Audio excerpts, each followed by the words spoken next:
Are you getting FPS drops while gaming? You're watching the right video. If you find this guide helpful, consider subscribing and leaving a like. Thanks. Alright, the first step is to click here and search for Control Panel.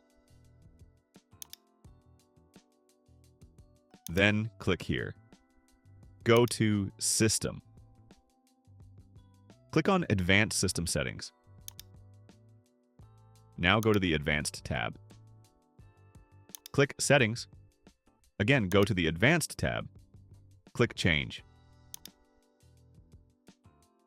Uncheck this box. Select your main drive where Windows is installed. Click Custom Size. Enter 4096 in both fields.